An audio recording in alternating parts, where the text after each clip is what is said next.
I'm not threatening you. Say one more word, and that's 30 days. 30 days. Hey, what's going on, guys?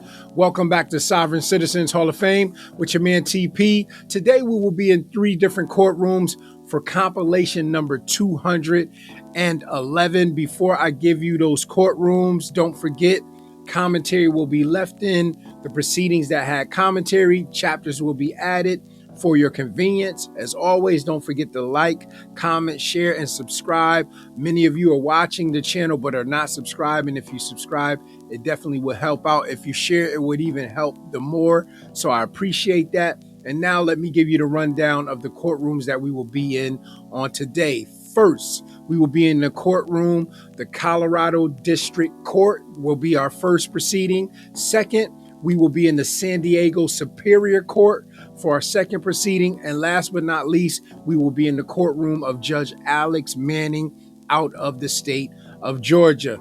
Guys, I'm enjoying putting these compilations together. Sometimes it is a lot of work, but as long as you guys are enjoying them, I'm going to try to keep them coming. And now it is about that time for 211.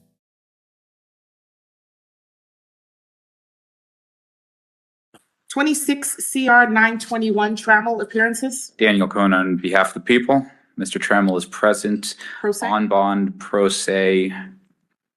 Looks like last time we were in court, he was asking for extra time to potentially hire counsel. I had on April 6th, I indicated to you that you should apply for the public defender's office. Did you do that? Yes, ma'am. No, I did not. You didn't qualify? In that time, a lot's transpired. Okay. Did you get the notice that I submitted into the case? The letter? Yes. Did you get it, Mr. Cohen? Let me check real quick.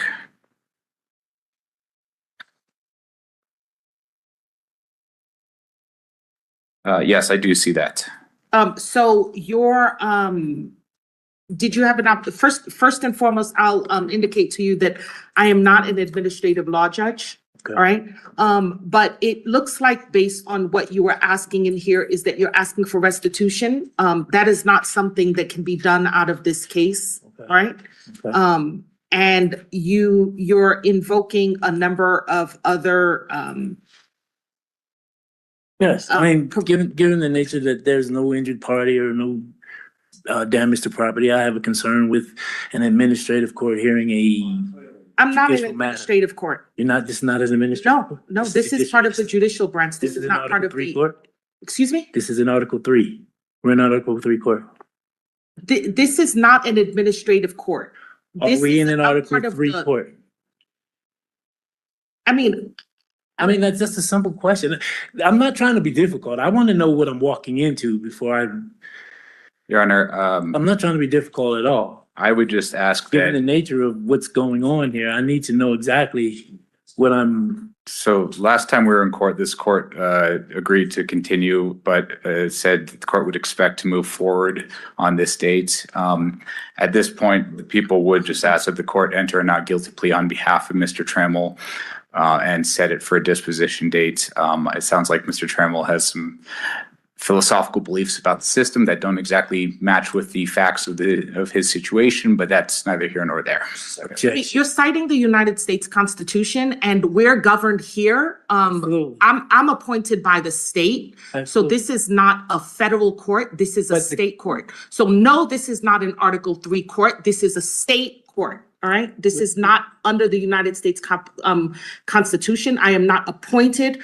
I wasn't nominated or confirmed by any federal body. This is a state court. So Yeah, but no, this is did not you take an oath to the Constitution? And are these state rules repugnant to that oath? That's the only question I have. Yes, there are state rules, and you are charged in this case with having a dangerous weapon, possessing a dangerous weapon, and having a large capacity magazine, which is prohibited. That's what you're charged with under the state law. So how do you want to move forward? You don't have an attorney. We're currently set for a appearance of counsel. So let's go ahead and set this for arraignment. Set for arraignment? Yes, so at that point, or you can do that today if you'd like. Plead No. guilty, you can either reach an agreement or you can enter a not guilty plea. Do you want to enter a not guilty plea? No, I do not.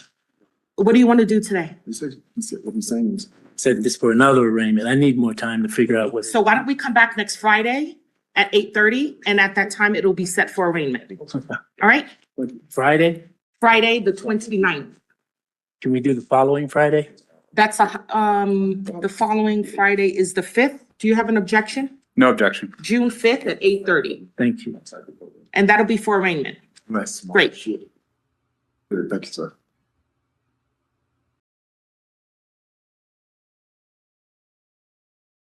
Mr. McCurry, did you have any objections, sir, to the media request? You indicated that you did. Did you have an objection? And the court indicated that its tentative was to grant the request for media coverage. Did you wish to put that on the record or no?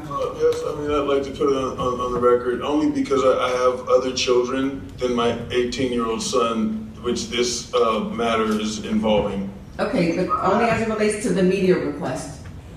Oh, I just wanted to make sure that my other children weren't in the media if I mention their names or if it comes up in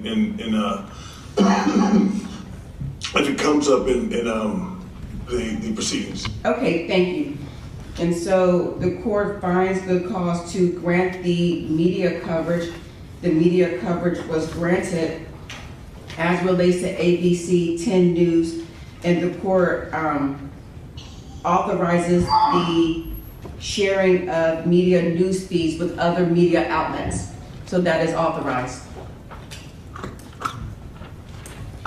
Upon further review of this case, the court finds that Mr. McCurry was before the court on October 7th, 2025.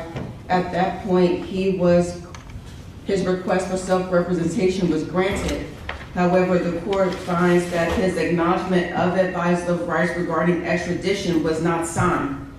Sir, prior to representing yourself, were you advised of your rights regarding extradition? All I know is that I was supposed to be on a 72-hour hold, and Sir, my question to you is, were you advised of your rights regarding extradition? no, Your Honor, I was not. The court advises you as follows. The defendant in this matter has been advised of the following rights. The right to require the issuance and service of a warrant of extradition by the governor of the state of California before he can return to the state demanding his extradition. The right to have a qualified lawyer represent him in the proceedings in this state at all stages of the proceedings, and that said attorney may be the defendant's own choosing or shall be court appointed if the defendant is unable to afford counsel. When a warrant is issued by the governor of the state of California and served on the defendant has the right to test the legality of such warrant by a writ of habeas corpus and has the right to a reasonable time after the service of said warrant in which to apply for the writ of habeas corpus.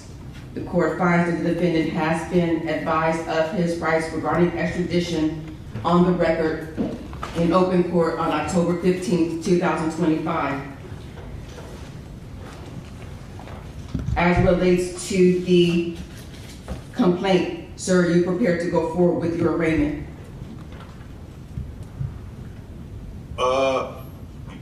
Yes, Your Honor. Please do so. I wanted to call attention to the emergency motion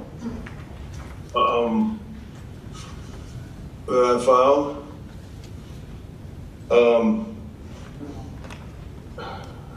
Based on the fact that the 50th District has completely continued to violate all of my rights, my 4th, my 5th, my 14th Amendment, my right to due process is constantly trampled. And I've figured out why, because under due process clause of the 14th Amendment, personal judgment is void if rendered by the court, which has no jurisdiction over the defendant. That's Penmore versus Neff, 95 U.S. 714, 24L, ED 565. And Michigan has no jurisdiction.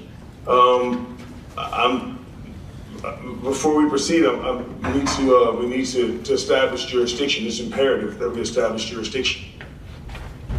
People, Your Honor, the people would argue that this motion is not relevant to the proceedings before the court, that it is now time to either admit guilt or not guilt as to the fugitive complaint that the people have filed. okay, thank you. Sir, did you care to respond before the court rules on your motion? There's no injured party, Your Honor. Oh, I'd like to also say I'm here in special appearance. Especially appearing for who? I'm here on special appearance.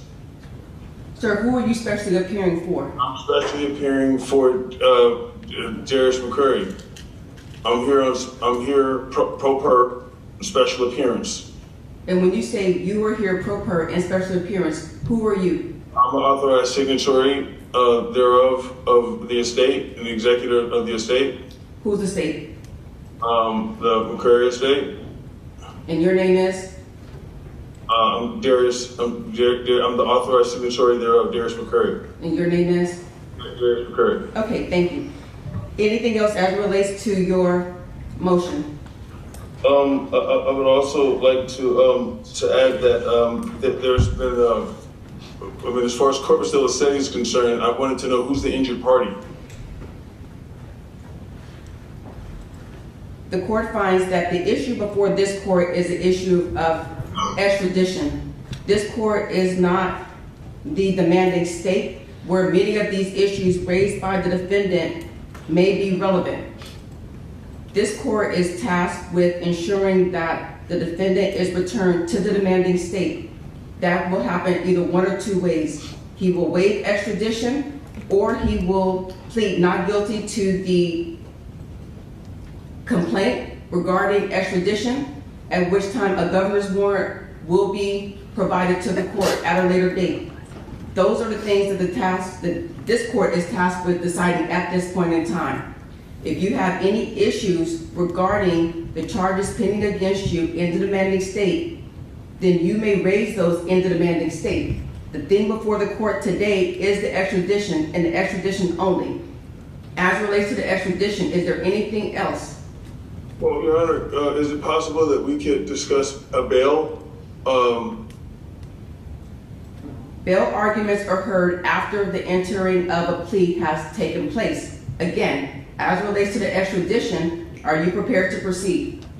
Yes, Your Honor. Please do. Meaning?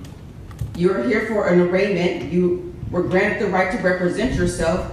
When you made that request, you indicated that you would have the ability, the knowledge, the education to represent yourself in these proceedings. That request was granted. You were advised that you would not receive any special treatment as a pro se litigant, that you would be treated the same as an attorney. You are here for an arraignment on the complaint. Please arraign yourself. Well, I'm asking, can we discuss bail, Your Honor?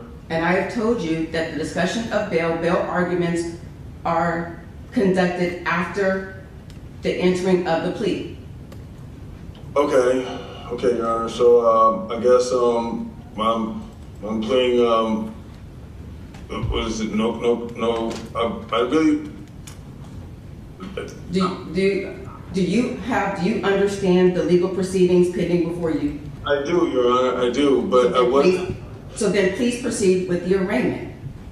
So I wasn't here. I wasn't aware that we were here to contract today. Okay, thank you. The court has attempted to conduct the arraignment with Mr. McCrary, and it is evident to the court that he is unable to understand and appreciate the legalities of these proceedings. As such, the court finds good cause to revoke his pro per status. The court appoints the office of the primary public defender's office to represent him. This matter is trailed. Thank you. All right, thank you. Thank you.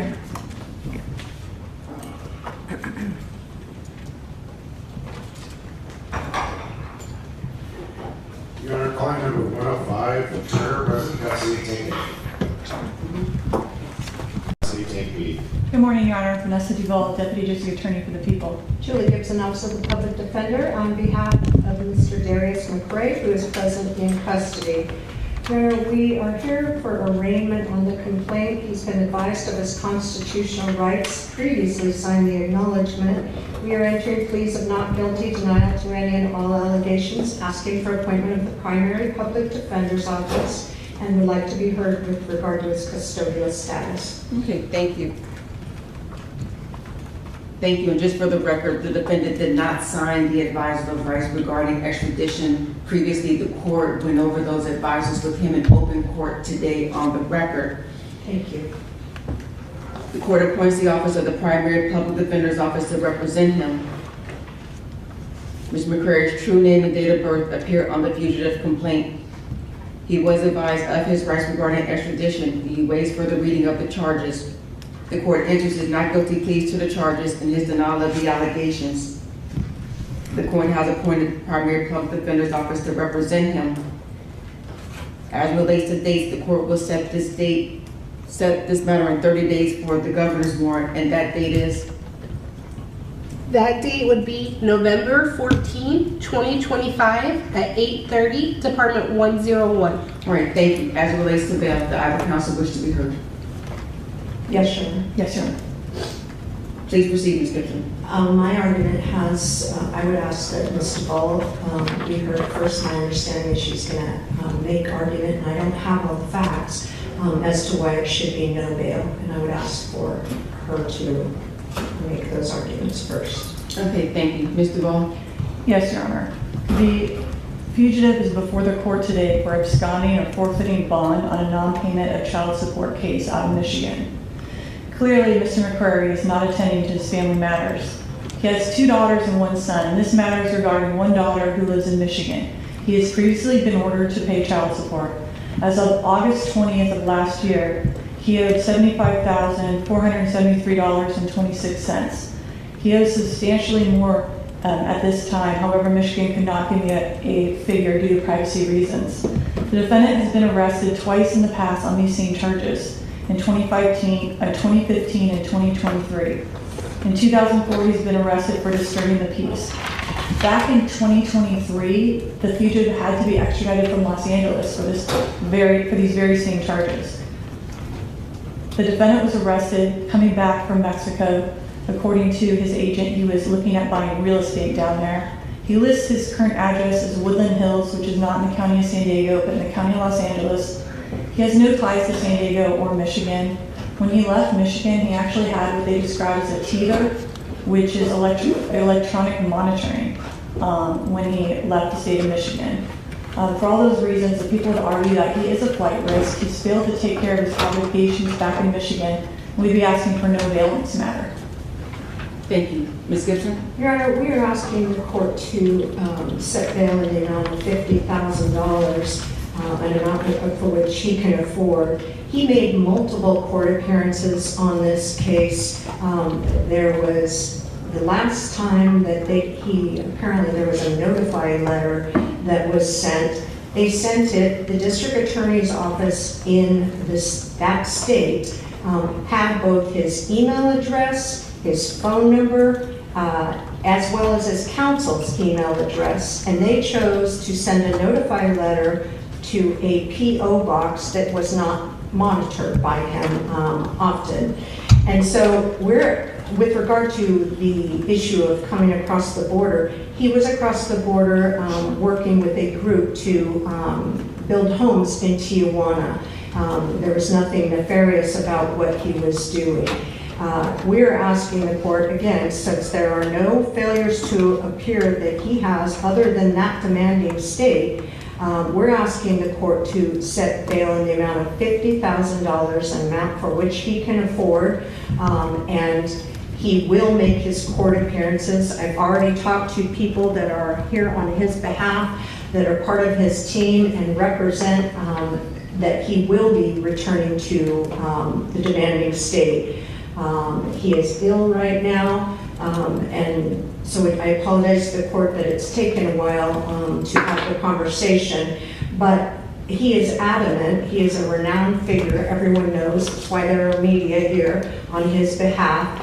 that he's going to appear in court. And I understand what the district attorney is saying with regard to prior incidents, but if they wanted him to appear in court, they had multiple ways to get him, and he did not know of the appearance date. So we're asking the court not to release him on OR, but to set bail in a reasonable amount that is $50,000 for him to make his court appearances. Okay, thank you. Both counsel submit? Yes, Your Honor. Yes, Your Honor. Thank you.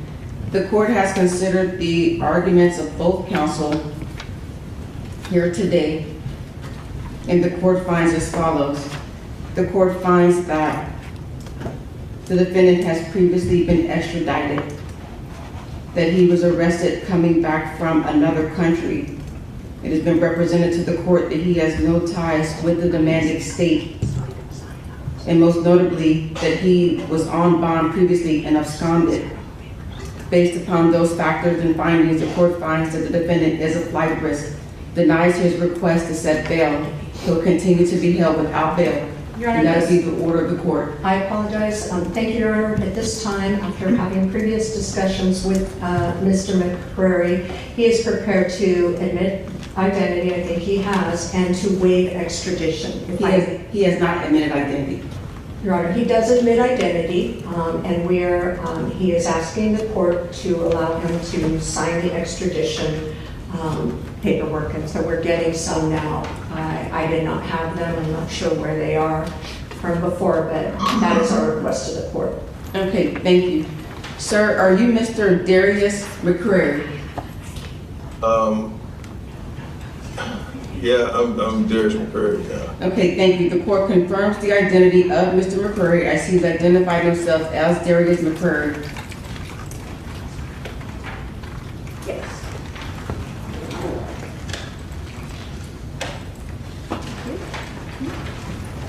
Can we also get an audit? Hold on. You sure? Your Honor, I apologize. It's going to take me a moment to complete these. How would the court like to proceed? Does the court mind waiting while I fill out these forms? They're blank. Court's in a brief recess. Thank you, Your Honor.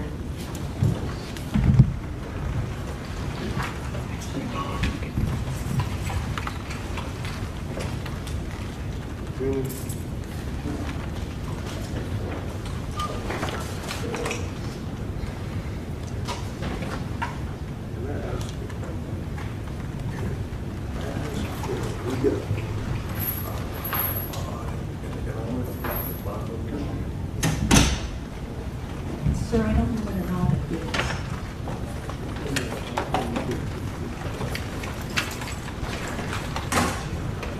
Ms. Gibson, you prepared to proceed? Yes, Your Honor. Okay, thank you. We're back on the record. The court is in receipt of the signed acknowledgement of advisory of rights regarding extradition signed by the defendant. The court is in receipt of a signed waiver of extradition to the state of Michigan signed by the defendant, and the court finds a valid waiver of extradition to the state of Michigan, signs the waiver of extradition. As such, this defendant is remanded to the custody of the sheriff without bail, and the court sets a 30-day date review hearing in this date, and that date is November 14, 2025 at 8:30, Department 101. Okay, thank you. People, given that the defendant has waived extradition, what is your request as it relates to the fugitive complaint? People move to dismiss it, Your Honor. That matter is, that request is granted. That matter is dismissed. Thank you both. Thank you, Your Your Honor, Honor. would the court do a medical referral? He is quite sick. The court grants the request and authorizes a medical referral for the defendant. That concludes this matter. Thank you both. Thank you, Your You're Honor. welcome. Thank you, Your Honor. Thank you. Your Honor, that concludes the morning's calendar. Thank you. Court is in recess.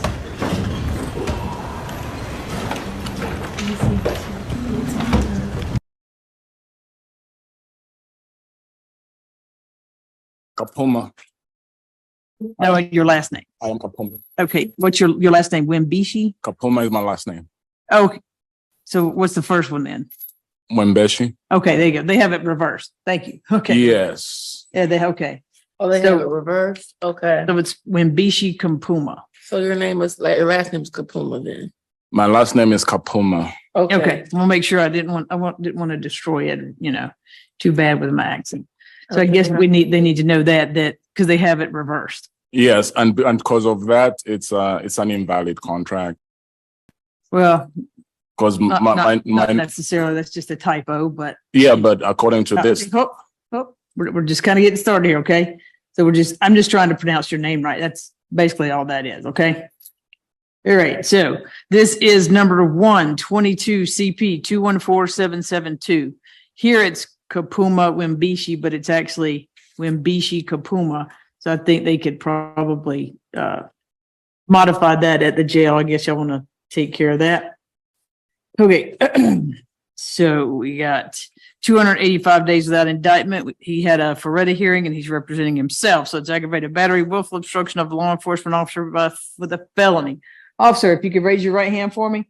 You swear affirm testimony you're about to give is the truth, whole truth, nothing but the truth. Yes, ma'am. All right. If you state and spell your name into the microphone for the court reporter, please. Yes, ma'am. My name is Patrick Marsh. First name is spelled Patrick. Last name is spelled Marsh, Marsch. Okay, Officer Marsh. Okay, so one second. So, sir, what this is a preliminary hearing. Okay, it's just to establish that there's probable cause. So the DA is going to ask some questions, and then you get to ask follow-up questions. Okay, all right. So go ahead, Ms. Fields, and this is Ms. Kelly Fields. She's one of the assistant district attorneys. Go ahead, Ms. Fields. Thank you, Judge. Officer Marsh, can you tell us? You already told us your name, but can you tell us where you work and what your title is? Sure. I work for the City of Atlanta Police Department, and my title is rank as an officer. Okay, and are you post-certified? Yes, ma'am, I am. Were you post-certified on the date in question? On December the 15th of last year? Yes, ma'am, I was. And can you tell us what happened on that day? Sure. Regarding Mr. Kapun. Sure. So on that day, I was dispatched to a call at 1776 Peachtree Street. There was a fight going on that apparently was going on the fourth floor at the clubhouse. We had received several calls as well, arriving on scene from a passerby saying that there might be a weapon involved. So I immediately called for backup. Officer Jones and Officer Easton arrived on scene to assist me. We go up to the fourth floor. We go to the right where the clubhouse was, and we found a white male victim named Johnson that had a gash to his forehead. We had asked him what had happened, and he said that he had been knocked out by the defendant. When you say knocked out, can you tell us what that means? Sure. So apparently the defendant said that they had noticed, the victim had noticed the defendant acting in a strange manner. And when he went to put his hand on his shoulder to ask if everything was okay, he advised that the defendant hit his upper right eye with a closed fist, causing him to go to the floor and was unconscious. Okay. During that time. So he was unconscious? He was unconscious, but he was not unconscious when we arrived on scene. But you were gaining consciousness? Yes, ma'am. Okay, now you said that this happened at what address? Peachtree Street. Is that in Fulton County? Yes, ma'am, it is. And can you identify the defendant and describe what he's wearing and where he is in relation to you? You can stand if you need to. Oh, I can see it on the screen here, ma'am. Yeah, that's okay. Thank you very much. Yes, I can see the defendant. He is wearing a blue Fulton County uniform with a white shirt under it. Okay. Let the record reflect that the witness has correctly identified the defendant. All right, noted. So we talked about that that Mr. Kapuma rendered this man, Mr. unconscious. And is that the basis of the aggravated battery? Yes, ma'am. So under the code section of 16-524, the elements of the crime for aggravated battery indicate that you render a limb unconscious. And so with the brain being a member of the body, we decided to go ahead and move forward with the aggravated battery because the brain was rendered useless during that time. During the time that you was unconscious? Yes, ma'am. Okay. And did EMS arrive? I'm sorry? Did EMS arrive? Yes, ma'am. Mm-hmm. And what happened with that? I'm sorry? What happened with, excuse me, I'm talking okay. about, all right. What happened with that? So during the incident while we were trying to get the defendant into custody, he was resisting myself and numerous officers. So one of the officers on scene had to deploy a City of Atlanta issued taser in order to try and get him into custody. And during that time, that's why we called EMS to go ahead and have them remove the prongs, as well as go ahead and check his vitals, because he did appear to be acting in some type of irregulated manner, whether it could be on, just having a mental breakdown or something of some nature, but he clearly needed some medical attention, which is why we go ahead and call it EMS as well. Was EMS called for Mr.? Yes. Okay, did he allow them to treat him? He did not need EMS. When we got there, we asked him, he said that he did not need it. Some of the witnesses and the friends who were at the event were tending to the victim.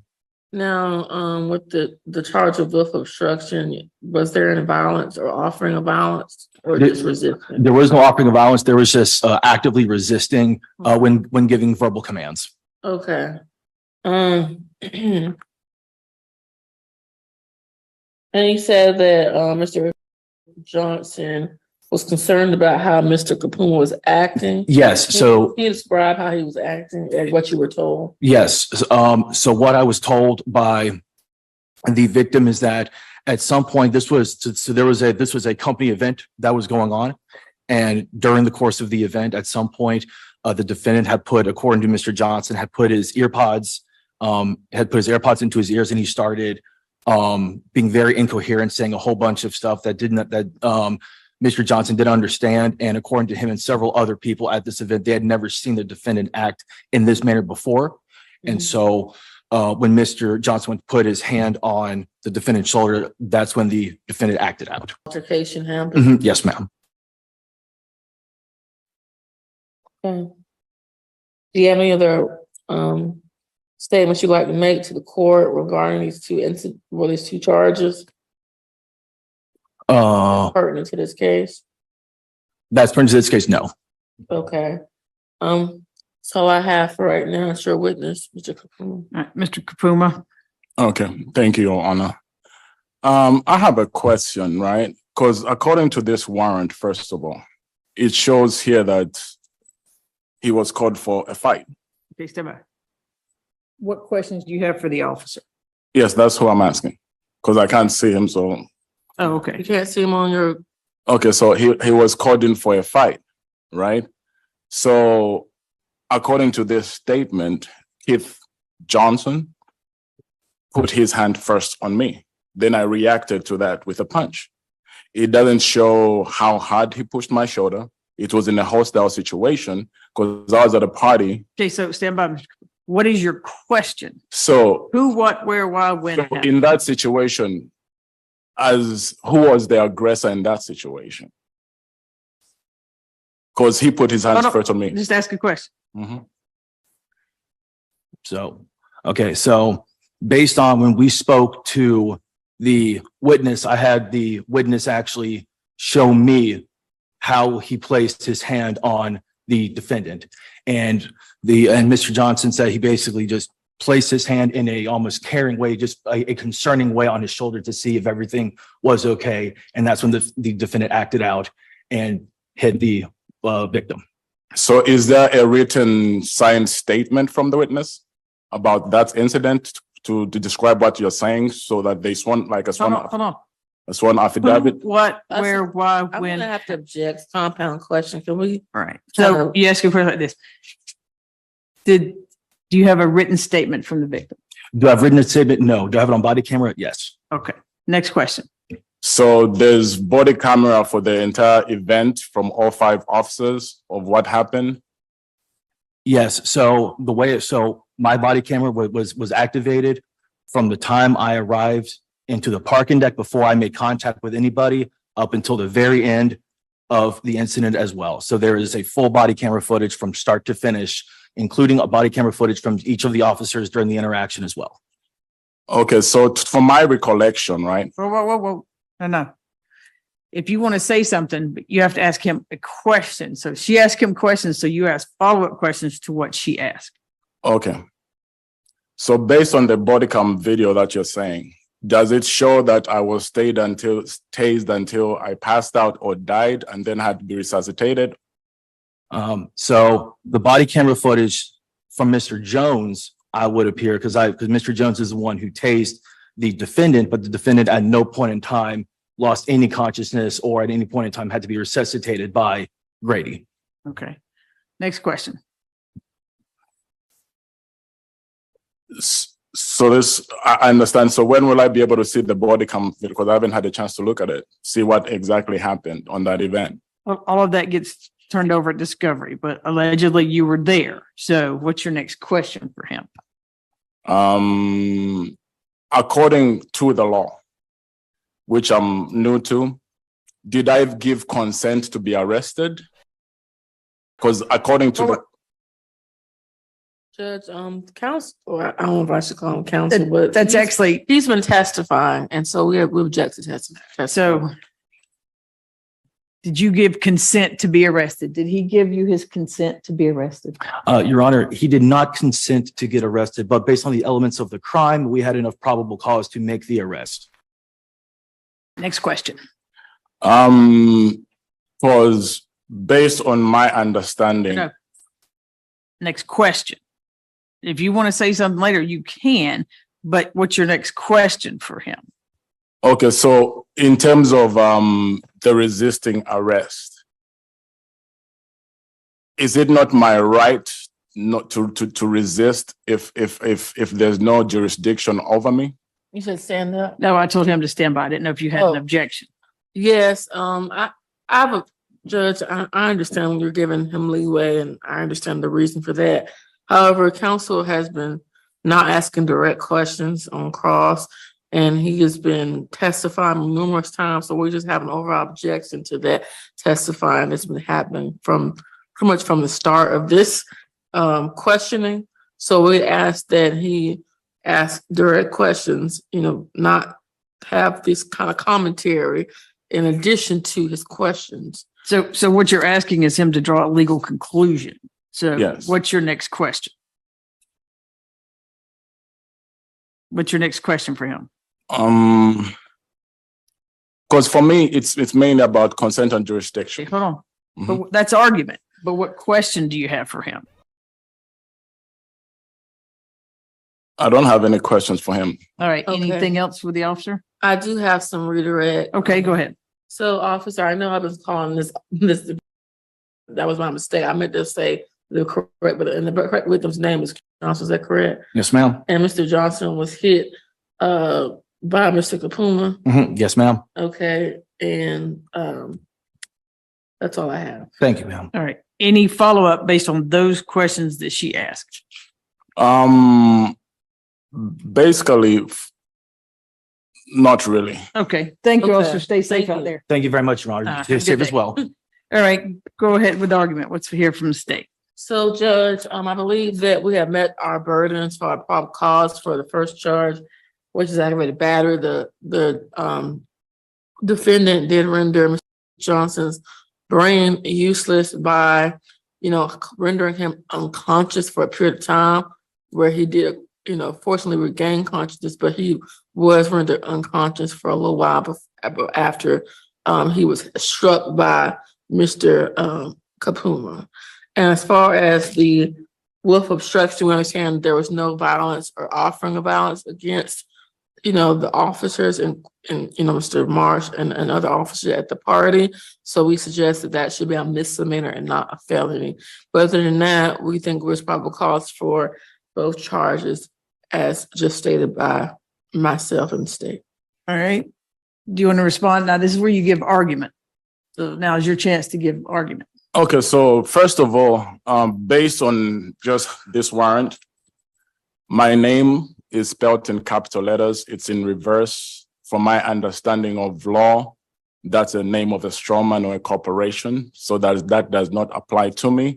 It says the accused is capitalized. That's a corporation, and the strawman, which has no bearing to me. And in this matter, I do not give consent or agree to represent my strawman in this case, because I'm a sovereign being. I'm an internationally protected person. But at the same time, from my understanding of the constitutional law, which is the law of the land, I have to give informed consent or sign a contract in order to be judged or in order for the case to move forward in this regard. Because according to the Fifth Amendment, one of the things is before I can be arrested or detained, I have to be indicted. I have not been indicted. One, I did not give consent to be arrested or to be tried under this jurisdiction because I operate under common law. That's my jurisdiction, common law, God's law, and natural law.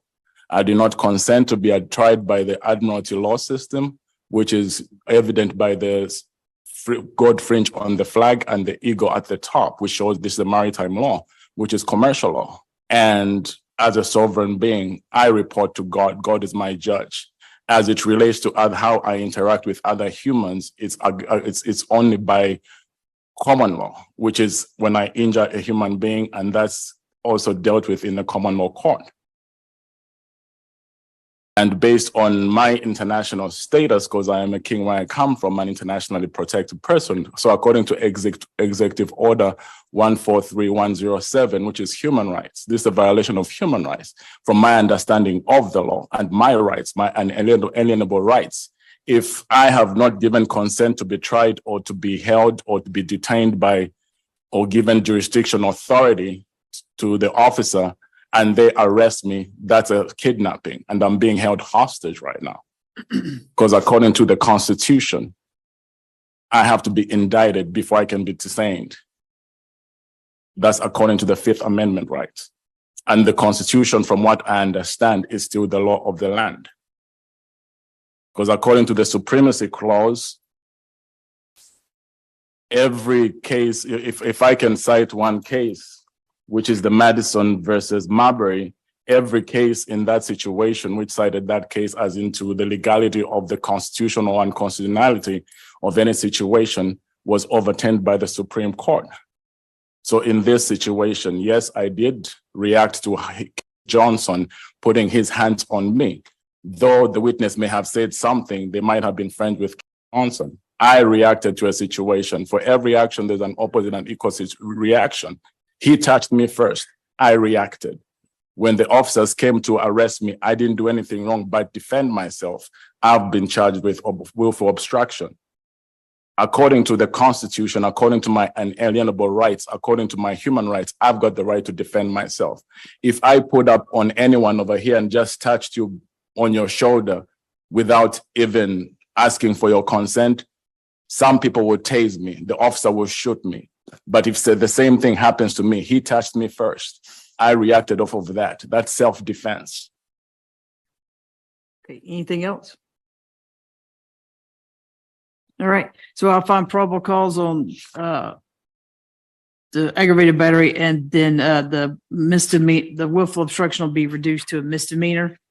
And we'll go ahead and address bond. Let's see, because right now, bond, let's see. Right now, as of June 27th, there is a $30,000 good bond. The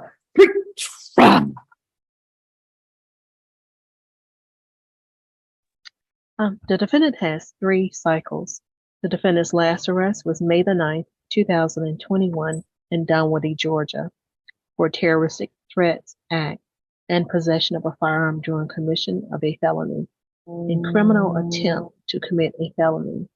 There was no disposition for that arrest, and there are no convictions listed in the GCIC. Nothing in addition, Your Honor. All right. Go ahead with your bond argument, sir.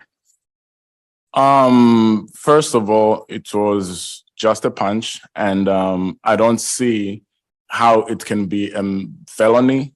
And if it was pretty much a misdemeanor at best, because one, it was self-defense, misdemeanor at best, the maximum is 1 year, and I've already done 10 months in jail pretty much for one punch in self-defense, in defense of myself. At the same time, I feel like I have already done the time for this. Okay, anything else? All right, what says the state? Judge, the state is inclined to keep the bond as is because severity of the injury that took place. Yes, Mr. Johnson, he was rendered unconscious. The punch that, counsel is trying to minimize was very severe. The punch took him out. So because of that, and then him resisting arrest, we do believe that a $30,000 bond is sufficient. All right, so it'll be no further contact with Johnson, stay away from Peachtree Street Northeast. You're gonna have no drugs unless prescribed, no alcohol, no weapons. It's going off my bond order of 627. You have an ankle monitor paid for by the county with a 24-hour curfew, court, lawyer, medical, employment, as long as you supply the name of your employer, proof of employment schedule, and the exact location you'll be working. Are you still gonna live in Roswell, sir? Sandy Springs. Sandy Springs, okay. All right. So just supply a good address to the jail upon release. So 15,000 count one and count two is reduced to a misdemeanor, so that'll be 5,000. So $20,000 good bond. Best of luck to you, sir. I'm not threatening you. Say one more word and that's 30 days. 30 days.